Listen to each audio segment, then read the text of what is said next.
नमो नमो गुरुदेव जो साधु स्वरूपी देव, आदि अंत गुण काल के जान निहारो भेव।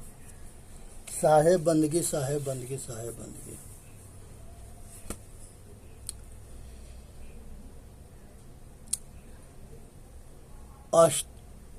ऋषि पतंजलि जी के योग दर्शन के अष्टांग योग में आज नियम के विषय में बताएंगे कि नियम जो है मनुष्य के नियम पर रहना बड़ा जरूरी है। आज जो है नियम पर होना बड़ा जरूरी है। नियम जो है पहला है शौच। शौच कहते हैं कि अंदर से और बाहर से पवित्र रहना। एक कहानी है कि एक जो है जबाली थी और वो ऋषियों के दासी थी और सबके सेवा करते हुए एक पुत्र के पैदा करे और उस पुत्र के नाम था सत्यकाम जबाल। वो पुत्र जो है ऋषि गौतम ऋषि के आश्रम पर गया और कामना किया कि गुरुदेव हम भी विद्या ग्रहण करना चाहते हैं। उसने जो है पूछा कि तुम्हारी कुल और गोत्र क्या है। उसने अपने माता से जाके पूछा। माता कही कि बेटा ऋषि से बता देना कि हमने बहुत ऋषियों के सेवा करते हुए तुमको पाई हूँ। वो ऐसा ही जा कर के गौतम ऋषि से बता दिए। गौतम ऋषि बहुत प्रसन्न हुए, कहे कि बेटा जो सत्य बोलता है वो ब्राह्मण होता है। तुम ब्राह्मण हो, तुमको हम ब्रह्म ज्ञान के उपदेश देंगे। और जबाल को अपने आश्रम में पढ़ाना शुरू कर दिए। कुछ विद्यार्थी उसके विरोध किए, लेकिन गुरु के आगे किसी को न चलता है। गुरु जो है निष्पक्षी होता है, वो सबके कल्याण के लिए मार्गदर्शक होता है। तो उसने जो है जबाल के पढ़ाना शुरू कर दिए और जबाल जो है धीरे धीरे परम शिष्य बनता है। अब बहुत अच्छा ब्रह्मज्ञानी होता है और ऋषि भी होते हैं। तो यहाँ पर जाति से ना अपना कर्म से महान हुए। ये बात को समझना है, विचार करना है, अपना कल्याण करना है। इसी में मनुष्य जाति के हित है। शौच के मतलब होता है कि शरीर को बिल्कुल साफ रखना, कपड़ा को साफ रखना, व्यवहार को साफ रखना और अपने आत्मा के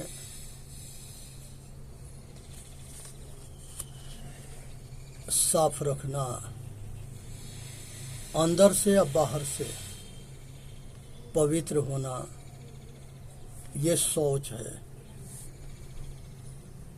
शरीर साफ हो, मन साफ हो, बुद्धि निर्णयवती हो, चित्त जो है चंचलता से रुकी हो और किसी चीज के अहंकार ना हो। तो ये अंदर से या बाहर से पवित्रता है। दूसरे नंबर पर नियम के अंतर्गत संतोष है। यहाँ पर जो है संसार के अंदर जो है मनुष्य के भूख मिटता ना है और के। ये और के भूख तब मिटता है जब संतोष होता है। इस पर जो है तुलसी बाबा की एक चौपाई आता है। गोधन गज धन बाज धन यवर रतन धन खान। जब आवे संतोष धन सब धन धूरी समान। भैया जब संतोष होता है तब मन के अंदर शांति होता है, और नहीं तक जितने मिलता है उतना ही भूख बढ़ता है और के। अब मेरा तेरा सुबेरे से शाम तक दौड़ मची हुई है, कहीं चैन शांति ना है। दौड़त दौड़त दौड़िया जब तक मन के दौड़, दौड़ थका मन थीर भया वस्तु ठौर के ठौर। सतगुरु कबीर साहब बताते हैं कि जब तक ले मन के बहकावा में दौड़ते रहोगे तो दुखी रहोगे, और ये मन के दौड़ से जहाँ हो वहीं ठहरोगे तो शांति सुख मिलेगा। इसलिए मन के चक्कर में बाहर मुखी होकर के और दौड़ के पीछे अपना जीवन खराब मत करो, समझने के प्रयत्न करो। तो इसलिए जो है मनुष्य जो है जो कुछ है उसी में संतोष रखे, शांति रखे, और उसी में मनुष्य को क्या चाहिए? समय पर भोजन, पानी, हवा और कपड़ा और निवास, रहने की जगह। लेकिन जिसके पास सब कुछ है वो उस जितने ज़्यादा है वो उतने अशांत है, वो उतने जो है दुखी है, उतने दौड़ता है।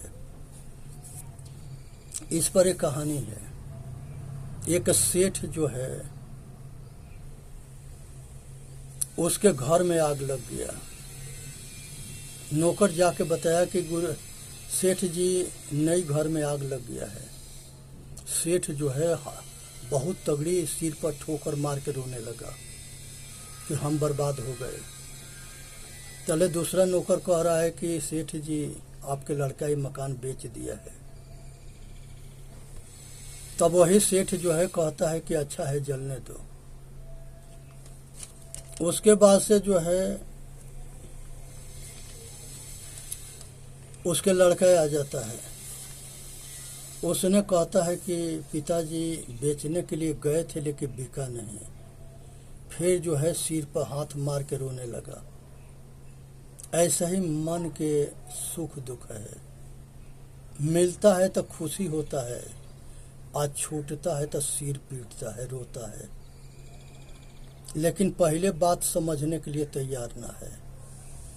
न हम किसी के हैं न कुछ हमारा है, न हम किसी के हैं न इस संसार में कुछ भी हमारा ना है।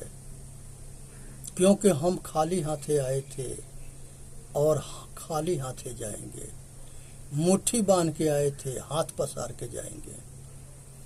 इसलिए समझने की प्रयत्न करें। तो ये जो है तीसरे में तप की बात कही गई है। ये वो तप ना है कि जा कर के आंख बंद करके और रट्टा मार करके अपना जीवन के बिता दो, और न घर के रहो न घाट के रहो, धोबी के गधा दोनों ओर से मार खाओ। यहाँ ये तप है कि तन से, मन से और वचन से अपना कल्याण करो और समाज के कल्याण करो। ये तप है, सावधानी से समझने की जरूरत है। यज्ञ के मतलब होता है कि सामग्री जलाना, जानवर के काट के जलाना, आदमी के काट के जलाना, ये भी एगो हवन है। तो ये हवन जो है ढोंगियों के है। हवन में इस हवन से बचना है। जहाँ पर हिंसा हो वो हवन ना होता है, वो पूजा ना होता है, वो विधर्मियों के पाप है, इससे बचना है।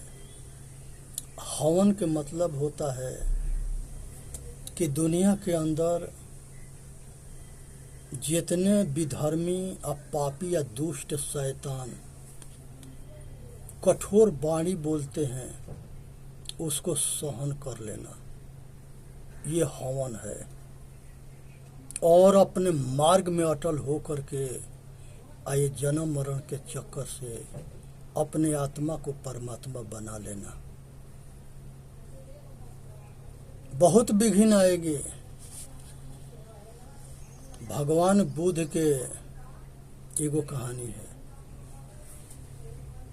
उनके एक यादव जो है आया, अब बुद्ध जी से पूछा कि बुद्ध जी हमारे कल्याण के मार्ग बताओ।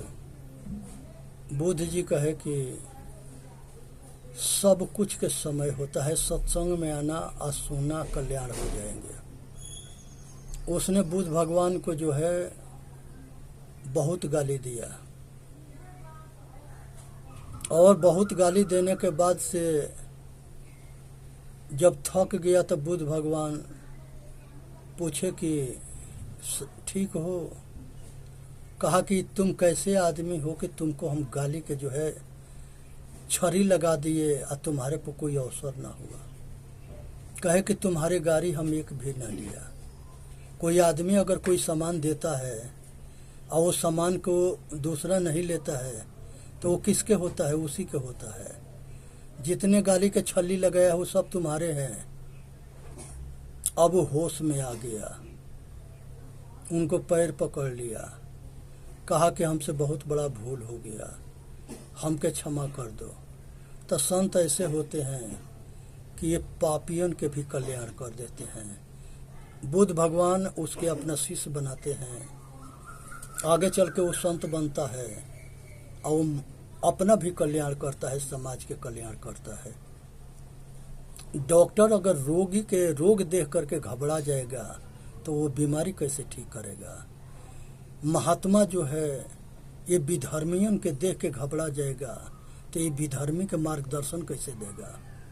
इसलिए संत जो है मर गए, जहर दिए गए, मारे गए, लेकिन वो डरे नहीं।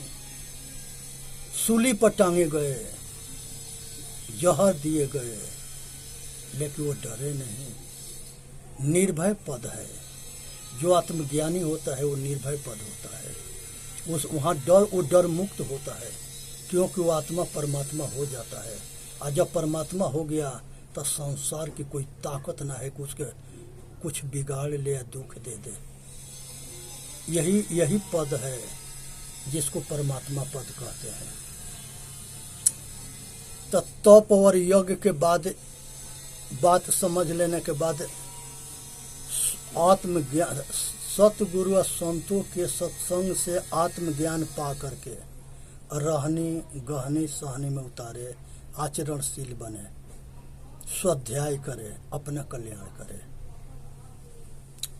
ये चौथा है, 5 नंबर पर है, अपने के जानो, अपने के मानो, अपने के एहसास करो और मोक्ष केवल और निर्वाण पद के पाओ। ये आखिरी पद है। चेतन आत्मा परमात्मा पद में स्थित हो जाना, अपने घर वापसी, अपने आप में ठहर जाना, स्वरूपस्थ होना, परम शांति और परम आनंद में स्थित होना। ये जो है 5 तरह के नियम जो है उन्होंने बताए। और नियम, संयम नियम हर मनुष्य के लिए जरूरी है। जो रहनी कहते हैं, जो रहनदार हो तो वो अपने घर में भी ठीक से रहता है, बाहर भी अपने दुश्मन के घर में भी रह लेता है। अब बेरहनी अपने घर में भी दुखी रहता है, अब बाहर भी दुखी रहता है। गहने के मतलब होता है कि गुरुमुखी बाणी सतगुरु के संतों के सत्संग में सुन करके ग्रहण करना, अपने आचरण में उतारना। असहने कहते हैं कि शैतानन के या दुष्टों के मूर्खों के बात के सहन करते हुए अपने मार्ग में अटल चलते रहना। शंकर भगवान जो जहर पिए थे वो विधर्मियन के कठोर बाणी रूपी जहर था, जिसको कहते हैं कि गला जल गया तो नीलकंठ हो गए। ये विष दो तरह के होता है।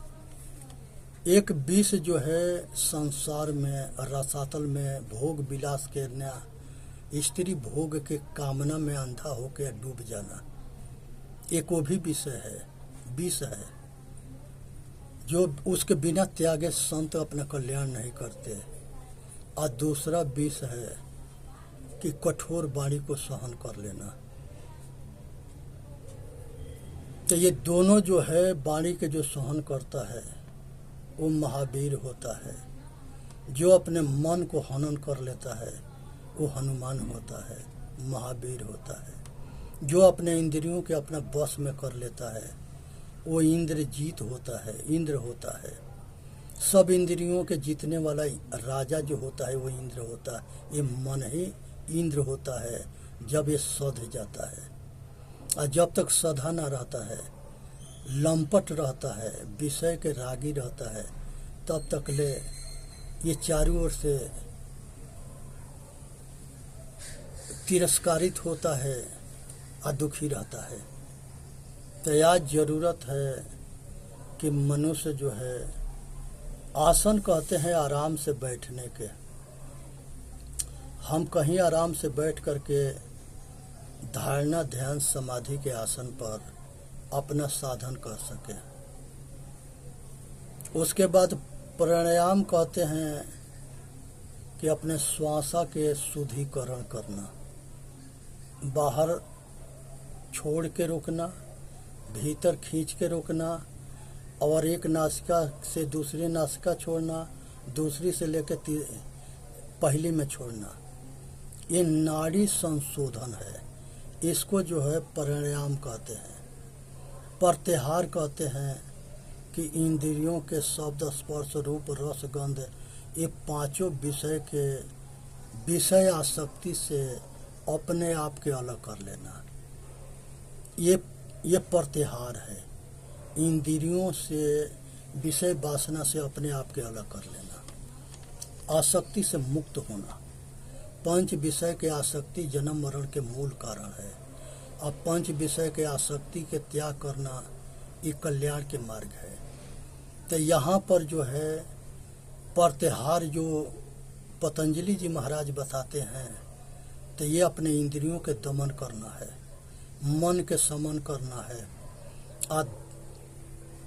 आसन पर बैठ के ध्यान करना है। उसके बाद से जो है धारणा ध्यान समाधि ये आत्मा के लिए होता है, बाकी सब शरीर के लिए होता है। तो धारणा बना लिए, अपने आप को ठीक से जान गए, अपने आप के स्वाध्याय कर लिए, अपने आप के साक्षात्कार अनुभूति कर लिए, और अपने स्वरूप संसार के साक्षी बन करके ये आत्मा परमात्मा बना लेना, यही सहज समाधि है। मोक्ष के मतलब होता है मोह के क्षय हो जाना। केवल्य के मतलब होता है कि केवल शेष रह करके साक्षी भाव हो करके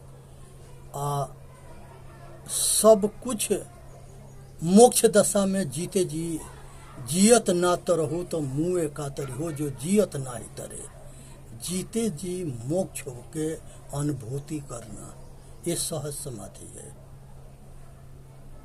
तो यहाँ पर मनुष्य जो है संसार के है, जिस तरह से बीज के जमीन में बोते हैं तो बहुत बीज पैदा हो जाता है, लेकिन उसी बीज के आग में अगर भूज देंगे तो उसमें जामने की शक्ति नष्ट हो जाता है।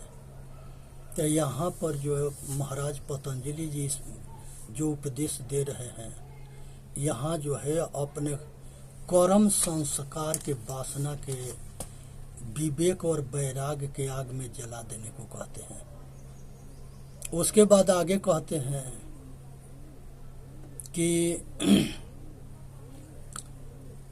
जिस तरह से गैस बत्ती के मेल्टर होता है, वो उसमें कपड़ा के मेल्टर जो है जल गया होता है लेकिन बहुत साफ रोशनी देता है। पहले के शादी ब्याह होता था तो गैस बत्ती जलता था और वो इतना प्रकाश देता है कि दिन खान सारा काम होता था उसमें। तो अपने आप के इतने निर्विकारी बना लें, विकार के छूट जाना मुक्ति है।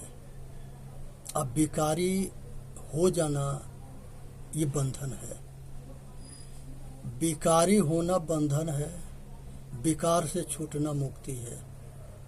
आज जरूरत है कि संसार में किसी तरह के कोई चाह ना रह जाए। जब चाह खत्म होता है तो दुनिया के राह भी खत्म हो जाता है। आज जरूरत है, मुझ में से ऊपर से सीख निकालते हैं, बिल्कुल साफ निकलता है। उसी तरह से इस शरीर में ये आत्मा को संसार के सारे विकार से अलग करके आज साफ निकाल लो, वो परमात्मा हो गया। संसार के ना कोई कामना रह जाए, ना कोई वासना रह जाए, ना कोई राग रह जाए, ना कोई द्वेष रह जाए, किसी तरह के संसार के प्रति किसी तरह की आसक्ति न रह जाए। सबके अंत हो जाना, ये मोह के क्षय होना है। यही निर्विकारी होना है, निर्विचारी होना है, और यही मुक्ति गति है, जन्म मरण से छूटना है। चेतन जीव दुख मुक्त चैनल पर आके अपना कल्याण करे।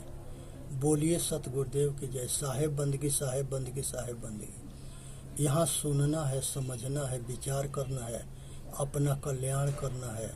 इसी में मानव जाति के हित है।